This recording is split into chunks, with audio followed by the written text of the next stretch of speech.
में बात होगी राहुल गांधी के दबाव में दिखाई दे रहे नरेंद्र मोदी की महाराष्ट्र चुनाव के बाद केंद्र में सत्ता बदलने के संकेत की। देखेंगे आपके मोदी सरकार पर हमले को, चीन के मुद्दे पर घिरी मोदी सरकार को, जानेंगे पीएम मोदी पर उद्धव के करारे वार को और बुलेटिन के आखिर में देखेंगे जाने माने कार्टरिस्ट इरफान की किस खबर पर पड़ी तिरछी नजर। लेकिन दिन भर की तमाम बड़ी खबरों से पहले एक नजर आज की सुर्खियों पर।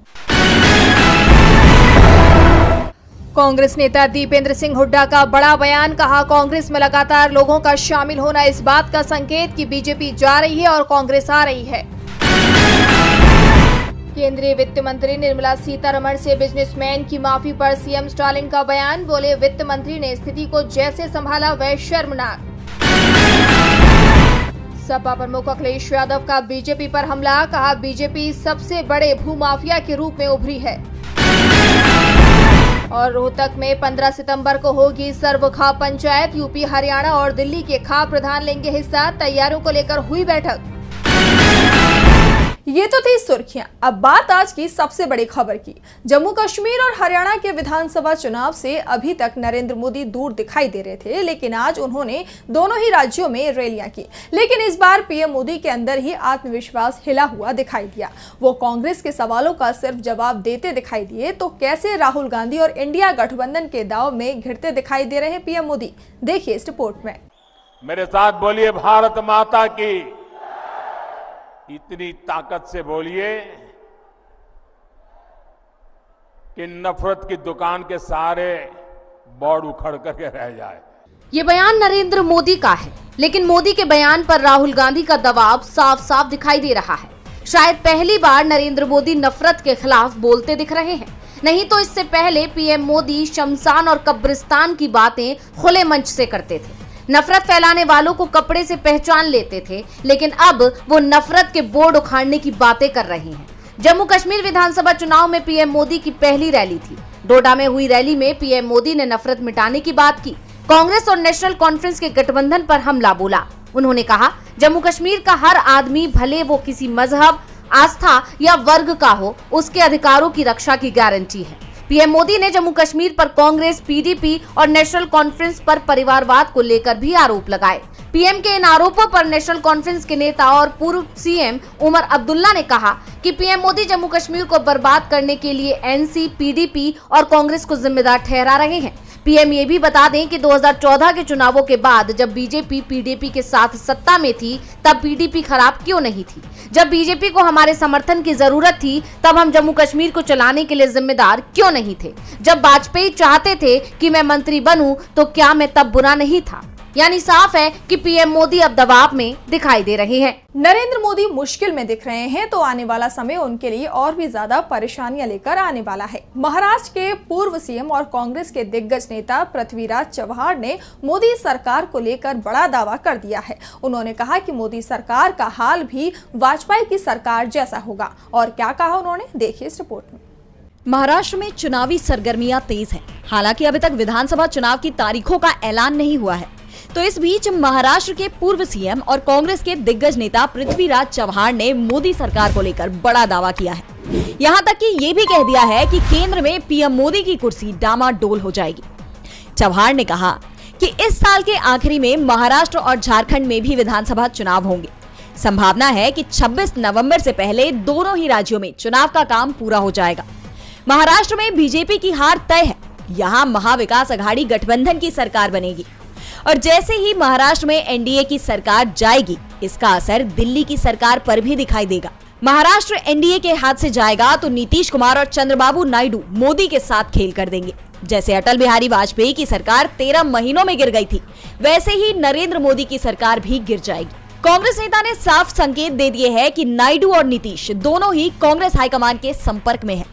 जिस तरह से केंद्र की मोदी सरकार देश पर अपना एजेंडा थोप रही है, उसे लेकर दोनों ही दलों की नाराजगी सामने आ रही है। खास तौर पर वक्फ बिल को लेकर एनडीए में दो फाड़ के हालात बन चुके हैं। साफ है कि कांग्रेस के पूर्व सीएम पृथ्वीराज चव्हाण ने जो दावा किया है, उसके पीछे मजबूत वजह भी मौजूद है। चव्हाण ने जो संकेत दिए हैं, उसमें साफ है कि एनडीए के सहयोगी दलों के साथ कांग्रेस की डील तय हो गई है। इंतजार बस महाराष्ट्र चुनाव का चल रहा है। दिसंबर में केंद्र में इंडिया की सरकार बन सकती है। कांग्रेस के बड़े दावे ने देश की राजनीति में हलचल मचा दी है, तो दूसरी तरफ आप सांसद संजय सिंह ने मोदी सरकार के मंत्री पर बड़ा आरोप लगाया है। संजय सिंह ने कहा कि सुप्रीम कोर्ट के फैसले के बाद गृह मंत्री को अपने पद पर रहने का अधिकार नहीं है। तो क्यों कहा संजय सिंह ने ऐसा, जानने के लिए देखिए ये रिपोर्ट। मुख्यमंत्री अरविंद केजरीवाल को जमानत मिलने के बाद आप सांसद संजय सिंह ने बीजेपी पर करारा हमला बोला है। उन्होंने कहा कि हर तानाशाही का अंत होता है, तानाशाह झुकते हैं, केवल झुकाने वाला चाहिए, और वो व्यक्ति अरविंद केजरीवाल है।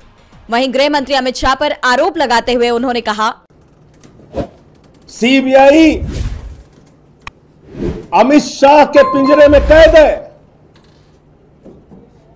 सीबीआई ने अमित शाह के इशारे पर अरविंद केजरीवाल की गिरफ्तारी की, और इसलिए मैं मांग करता हूं, माननीय सर्वोच्च न्यायालय के फैसले के बाद कोई नैतिक अधिकार नहीं है देश के गृह मंत्री को अपने पद पर बने रहने का। देश के गृह मंत्री अमित शाह को तत्काल इस्तीफा देना चाहिए, उनको अपने पद पर बने रहने का कोई अधिकार नहीं है। संजय सिंह ने कहा कि केजरीवाल की जमानत पर सुप्रीम कोर्ट ने वही बातें कही जो हम पहले दिन से कहते आ रहे हैं। केजरीवाल ने हौसले के साथ जेल की चार दीवारी के पीछे लड़ना स्वीकार किया, मगर झुकना स्वीकार नहीं किया। उनके नेतृत्व में आम आदमी पार्टी पूरी मजबूती से खड़ी रही। संजय सिंह ने अमित शाह को घेरा, तो वहीं मल्लिकार्जुन खड़गे ने सीधे पीएम मोदी पर ही सवाल उठा दिए हैं। खड़गे ने कहा कि चीन के खिलाफ मोदी सरकार ने सरेंडर कर दिया है। और क्या कहा खड़गे ने, जानने के लिए देखिए ये रिपोर्ट। भारत की सीमा पर चीन की मनमानी को लेकर विपक्ष लगातार मोदी सरकार पर सवाल उठाते आया है, और अब एक बार फिर कांग्रेस अध्यक्ष मल्लिकार्जुन खड़गे ने इसे लेकर मोदी सरकार को घेरा है। खड़गे ने ट्वीट कर लिखा कि नरेंद्र मोदी का अथाह चीनी प्रेम भारत की आर्थिक और भौगोलिक संप्रभुता एवं अखंडता के लिए खतरा है। अब विदेश मंत्री ने कहा है कि चीन के साथ 75% डिसएंगेजमेंट हो चुका है। ये वही विदेश मंत्री हैं जिन्होंने अप्रैल 2024 में China has not occupied any of our land जैसा बयान मोदी जी की क्लीन चिट को कॉपी करके ही दिया था। मेक इन इंडिया और आत्मनिर्भर भारत पर पूर्णतः नाकाम रही मोदी सरकार अब डोकलाम और गलवान भूलकर चीनी कंपनियों के लिए लाल कारपेट बिछाने में मशगूल है। मोदी सरकार ने पहले ही चीनी नागरिकों के लिए वीजा जारी करना आसान कर दिया है, और चीनी निवेश के लिए भी तैयारियां हो रही हैं। खड़गे ने मोदी सरकार से अहम सवाल किए हैं कि क्या यह सच नहीं है कि देपसांग मैदान, डेमचोक नाला और हॉट स्प्रिंग्स और गोगरा पोस्ट में कई पेट्रोलिंग पॉइंट्स से अभी भी भारत वंचित है। क्या यह सच नहीं है कि मई 2020 के कई अतिक्रमण बिंदुओं पर भारत की दावा की गई रेखाओं के अंदर बफर जोन बनाकर मोदी सरकार ने चीन के पक्ष में एक वास्तविक बदलाव को मंजूर कर दिया। खड़गे ने दावा किया कि गलवान के बाद से चीनी सामान का आयात 56% बढ़ गया है।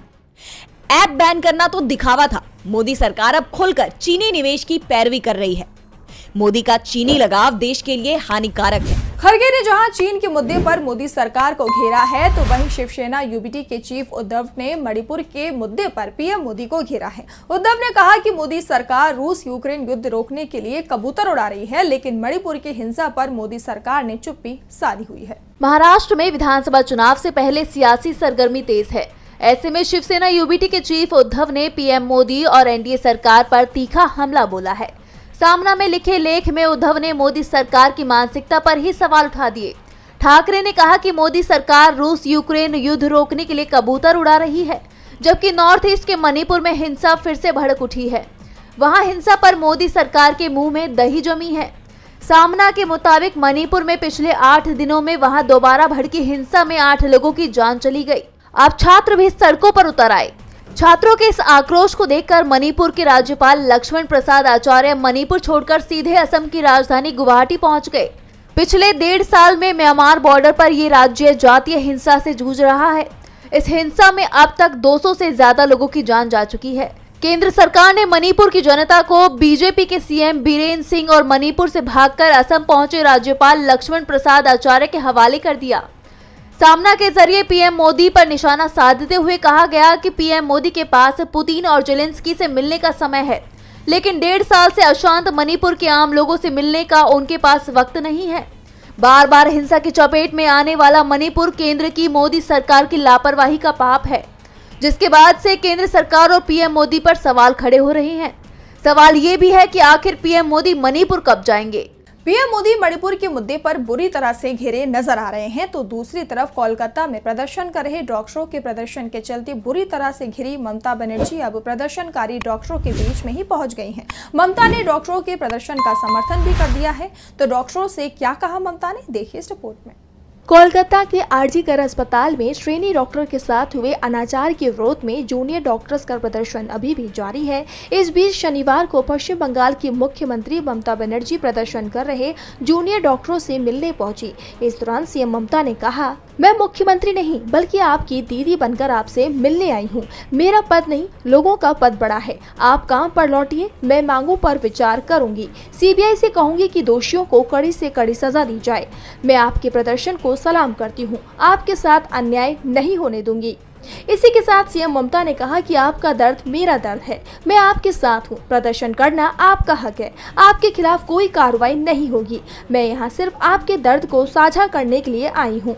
हमें आप सभी की सुरक्षा की चिंता है। मैं सिर्फ आप लोगों से अनुरोध करना चाहती हूँ कि आप सभी अपने काम पर लौट आएं। तो वहीं जूनियर डॉक्टरों ने बीजेपी के नेताओं को हिदायत दी कि वो इनके प्रदर्शन का राजनीतिकरण न करें। एक तरफ प्रदर्शनकारी डॉक्टरों ने बीजेपी पर राजनीति करने का आरोप लगाया है, तो दूसरी तरफ सेबी मामले में माधवी बुच पर भी बड़े आरोप लगे हैं। कांग्रेस ने कई बड़े सवाल खड़े किए हैं और इस मामले में पीएम मोदी से भी जवाब मांग लिया है। तो क्या सवाल किए हैं कांग्रेस ने, आइए देखते हैं इस रिपोर्ट में। सेबी की चेयरपर्सन माधवीपुरी बुच पर कांग्रेस ने 14 सितंबर को नए सवालों और कथित सबूतों के साथ निशाना साधा है। कांग्रेस प्रवक्ता पवन खेड़ा ने कहा कि पिछले कई दिनों से लगातार हमने सेबी चेयरपर्सन माधवीपुरी बुच के विषय में कई खुलासे किए। हमने जो सवाल महिंद्रा एंड महिंद्रा कंपनी से किए थे, अभी तक उसका जवाब नहीं आया है। पवन खेड़ा ने कहा कि उन्होंने पूरी गंभीरता के साथ सेबी के चेयरपर्सन की कुर्सी पर बैठकर संगठित तरीके से पैसा कमाया। माधवीपुरी बुच सेबी में रहते हुए साल 2017 से साल 2023 के बीच लिस्टेड सिक्योरिटीज में ट्रेडिंग कर रही थी। इस दौरान उन्होंने करीब 37 करोड़ की ट्रेडिंग की, जो कि सीधे सीधे सेबी के नियमों का उल्लंघन है। ऐसे में सवाल है कि माधवी जी ने क्यों झूठ बोला कि अगोरा एक निष्क्रिय कंपनी है। फिर माधवी ने झूठ बोला कि जब मैं अपना घर किराए पर दे रही थी तब मुझे नहीं पता था कि वो कंपनी वॉकहार्ट से जुड़ी है। कांग्रेस प्रवक्ता ने आगे कहा कि माधवीपुरी बुच के पास साल 2017 से 2021 के बीच में कुछ फॉरेन एसेट्स थे। ऐसे में हम पूछना चाहते हैं कि माधवी ने सरकार की किस एजेंसी को पहली बार अपने फॉरेन एसेट्स की सूचना दी थी? क्या माधवी अगोरा पार्टनर्स पीटीई सिंगापुर से जुड़ी नहीं थी? माधवी चीनी फंडों में निवेश क्यों कर रही थी?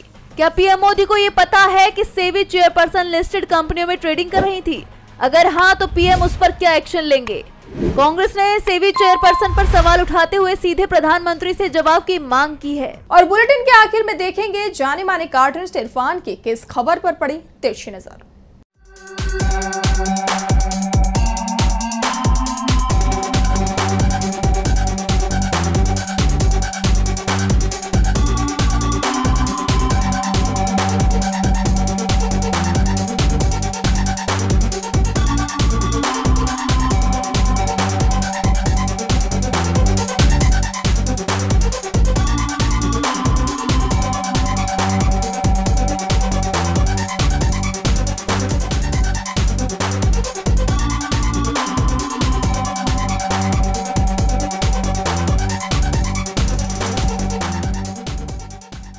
केंद्र में देश की समस्याओं के लिए प्रधानमंत्री लगातार एक खानदान को जिम्मेदार बताते हैं।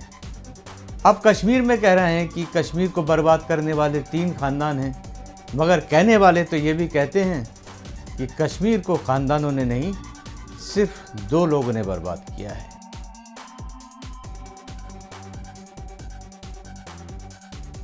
आज सोशल मीडिया से लेकर आपके चलते फिरते जीवन में भी पत्रकारिता के बुरे दौर की चर्चा होती है, क्योंकि जिन लोगों पर सूचना देने की जिम्मेदारी है वो आपके लिए नहीं बल्कि कॉरपोरेट और सरकारों को फायदा पहुंचाने में लग गए हैं। विज्ञापन मॉडल को खारिज कर आप इस बीमारी को दूर कर सकते हैं और अपने नारे को बुलंद कीजिए। मेरे खर्च पर आजाद है खबरें।